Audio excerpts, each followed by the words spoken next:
Thank you, Joe, for leading us in those hymns.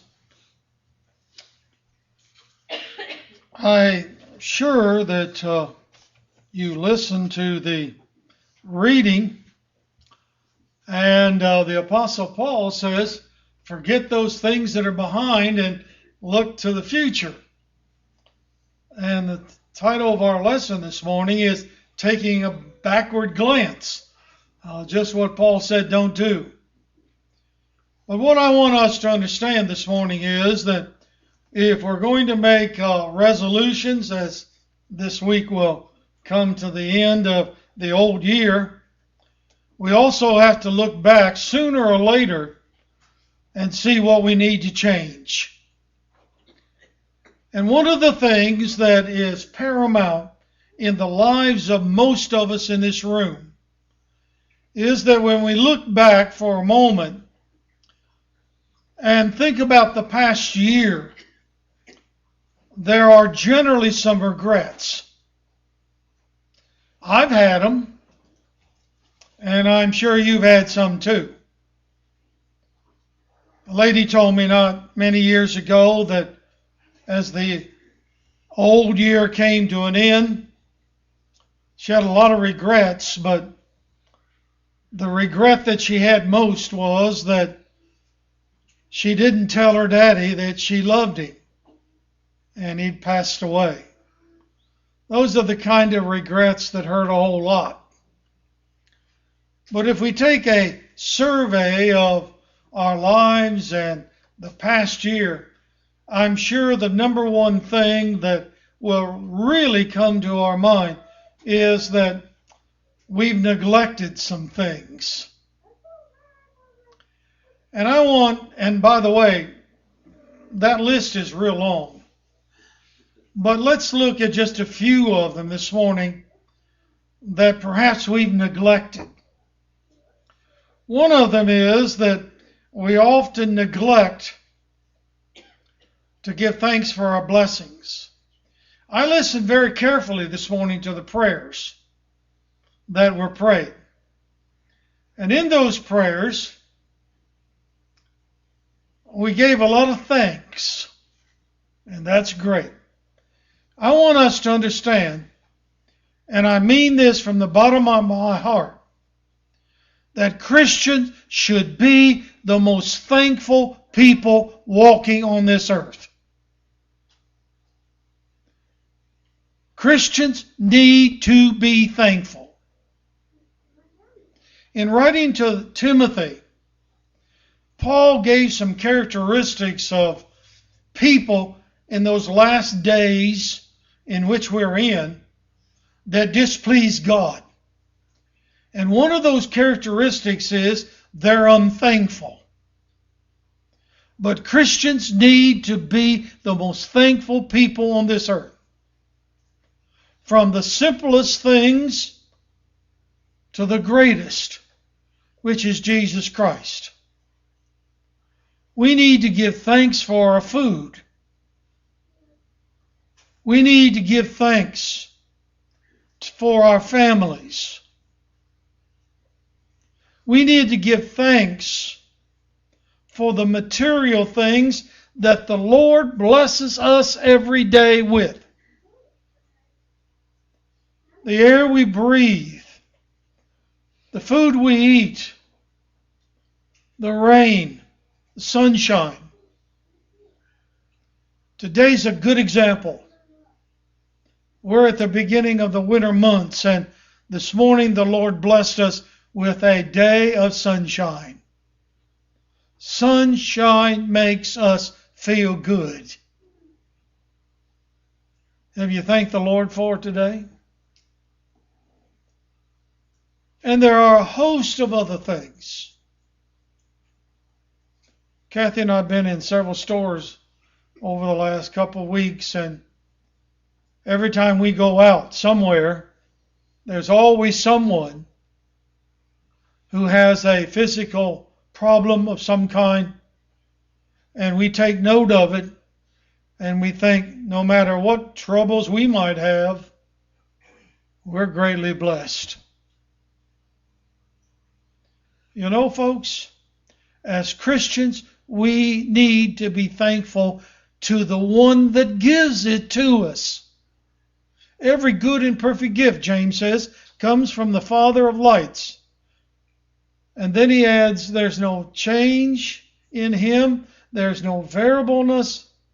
There's no night. There's no day. He's the same always, and he continues to bless us. Now that's important.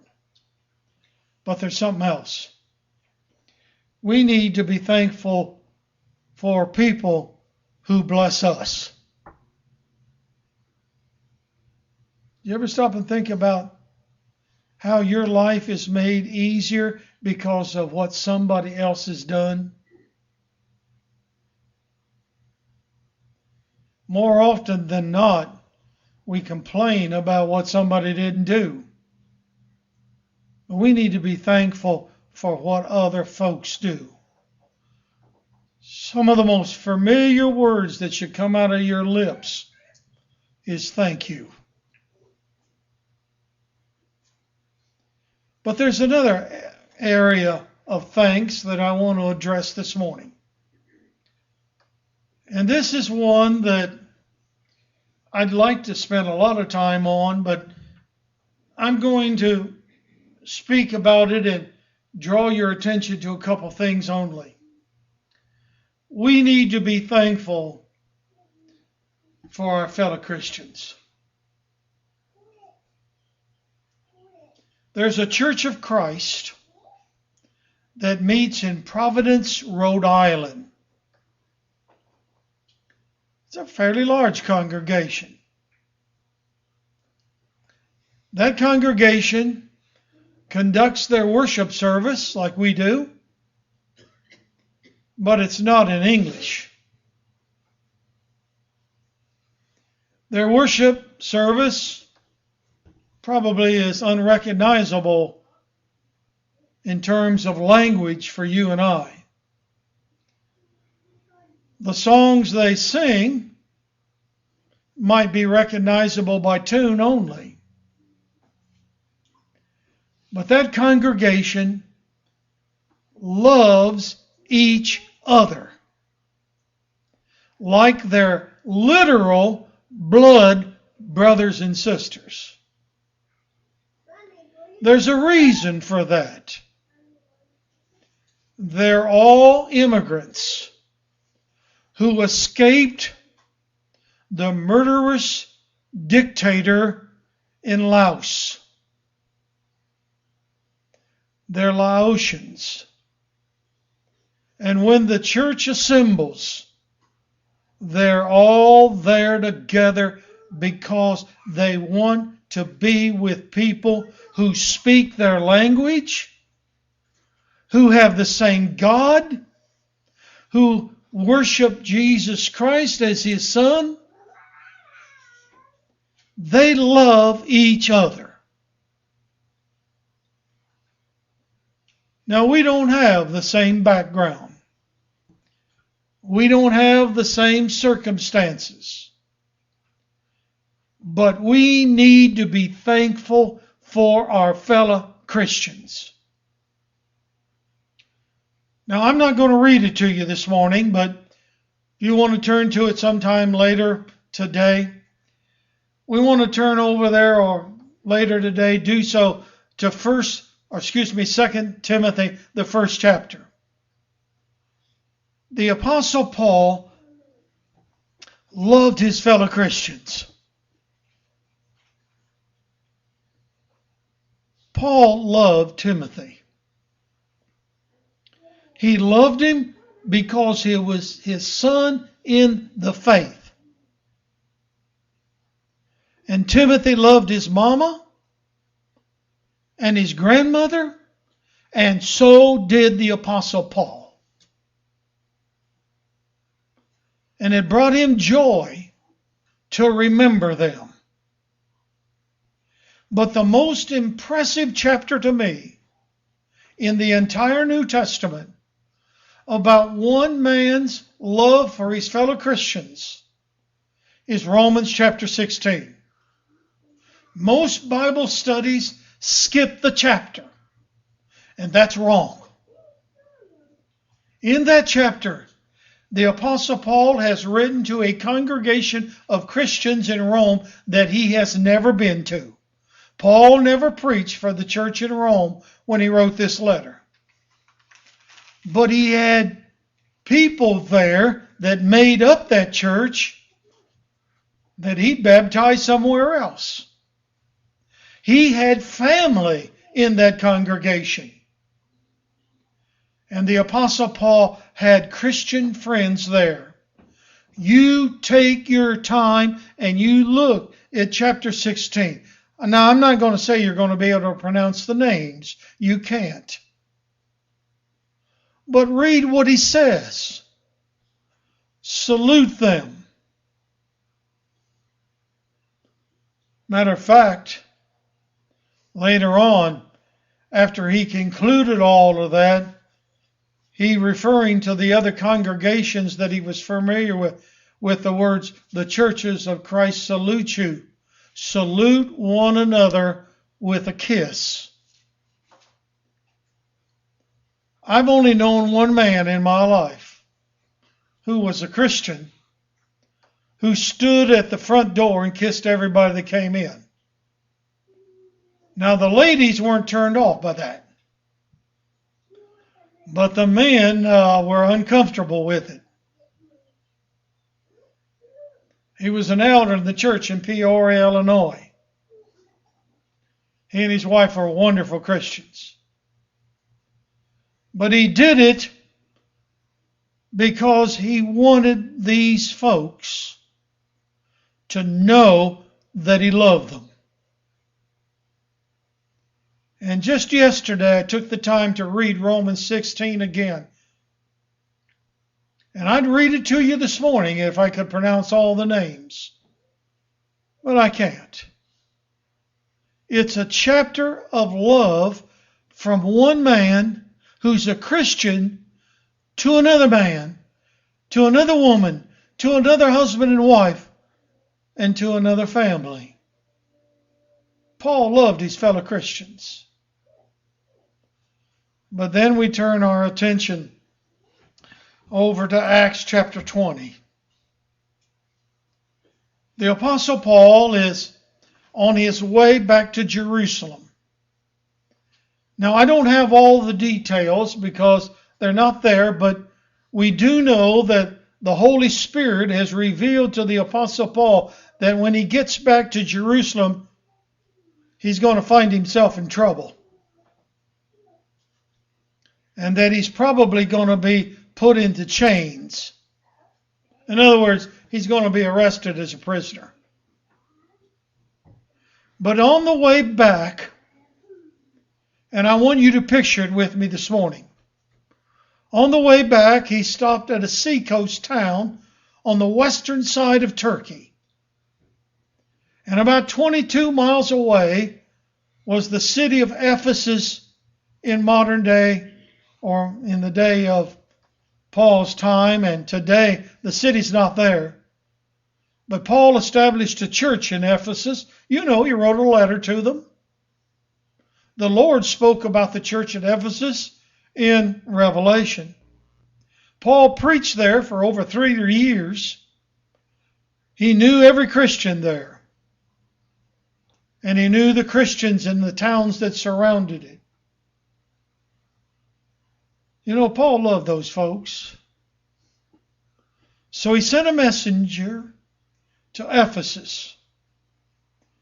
And he sent the message to the elders of the church of Ephesus and said, I'm 22 miles away. I'd like to see you. Now, listen to this. He didn't say, I command you to be here, did he? I'd like to see you. They liked Paul enough that they got busy and started to the coast. And you know, they didn't go by themselves. There are other folks in Ephesus that wanted to see Paul. And Paul spoke to them. And the things he said to those Ephesian elders wasn't always what they wanted to hear. But they listened. And Paul reminded them that I never took any money from you. I made my own living. And I spent it on you. And when he got through speaking, it was time for that ship to sail. So they went down to the beach, to the harbor. And there they knelt in prayer. And you know what they did next? They cried. And they hung on to Paul. They loved him. You know, I've known in my lifetime a lot of churches and a lot of congregations. And in every one of them, there were Christians that understood the words of the Apostle Peter when he said, love the brotherhood. And personally, I remember a congregation where I'd preached for a number of years, and it was time for me to leave and move on. And I shed a tear. Well, be honest, more than one. I hated to leave those people. I loved them. And they shed some tears too. Folks, we need to be thankful for our fellow Christians. They're not perfect, let me guarantee that. But you know, the Lord loved us, and we weren't perfect either. Well,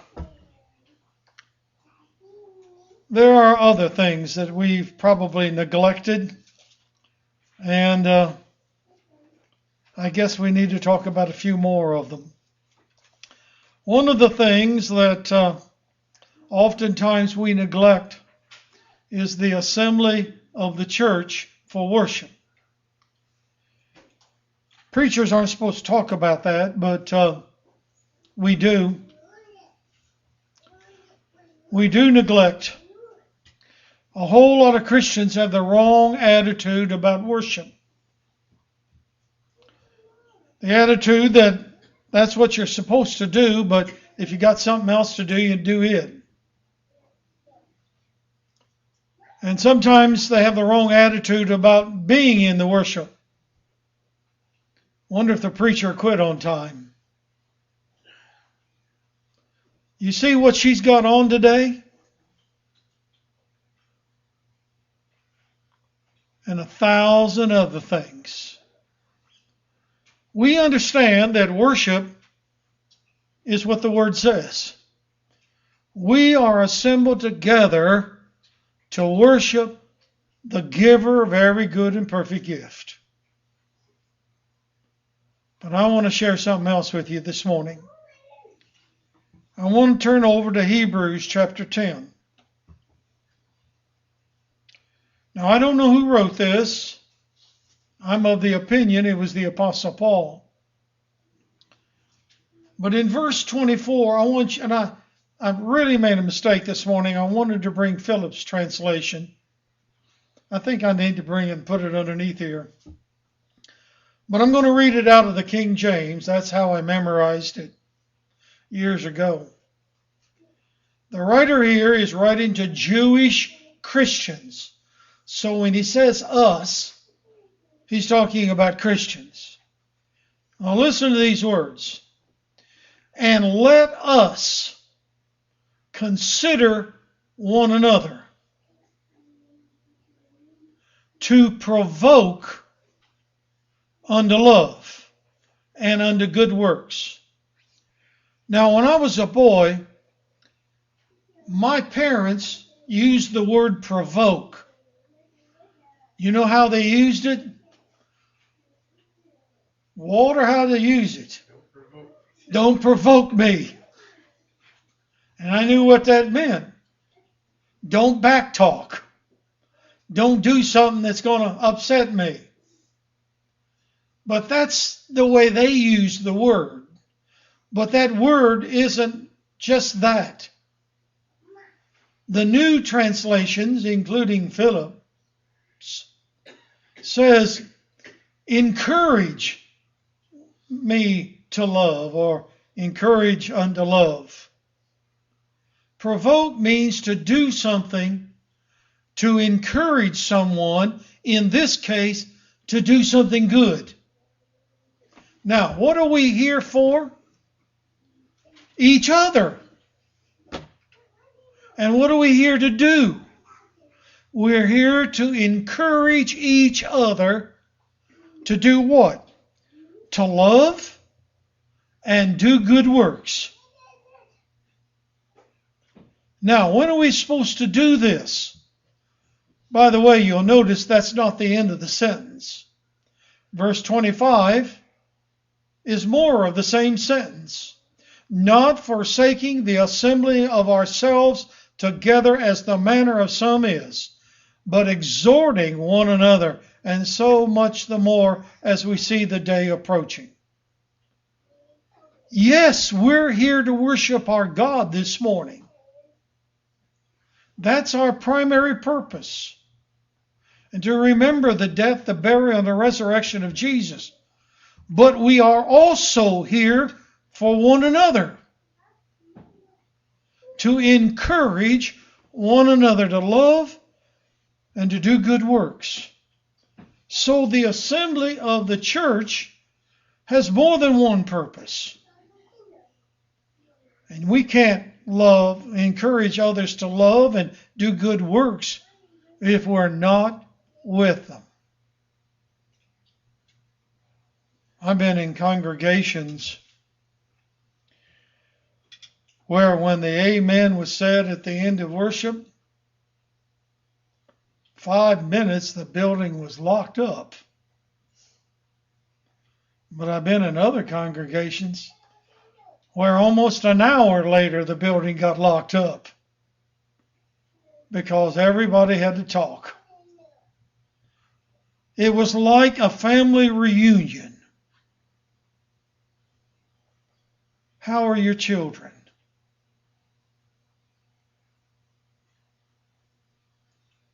A man takes a young man aside and says, I hear you're having some marital problems, and let me encourage you, and so forth and so on. You know, there are some things we actually do in worship.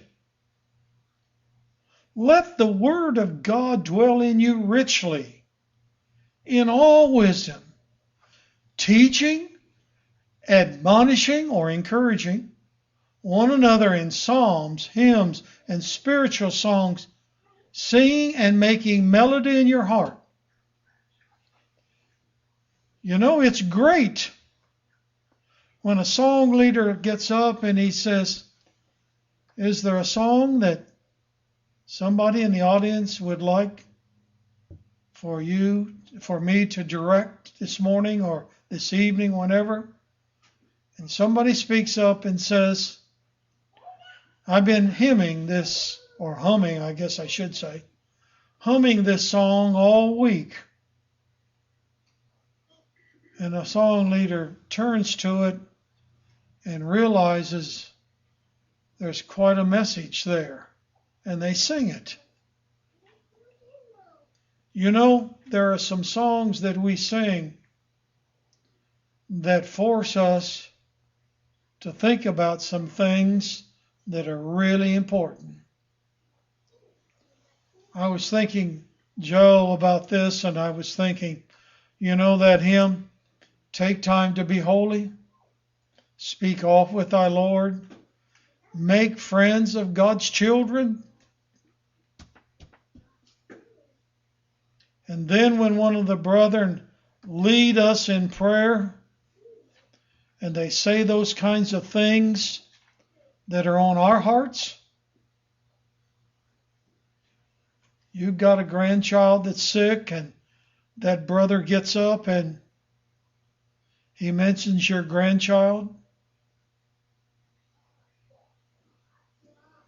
You know, many of you remember Brother Ed Campbell, who's been here many times, Chad's daddy. When he got up before that 400-member congregation and he prayed and he prayed and he prayed.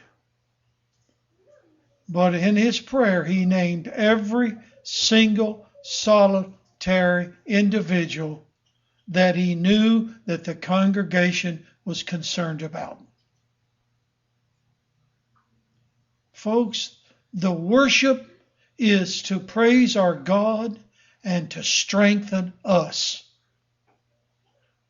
And when we don't involve in part of that, we don't praise our God together and we don't encourage each other. I still have some more time. I hate it when they put the clock behind the preacher. Hate that.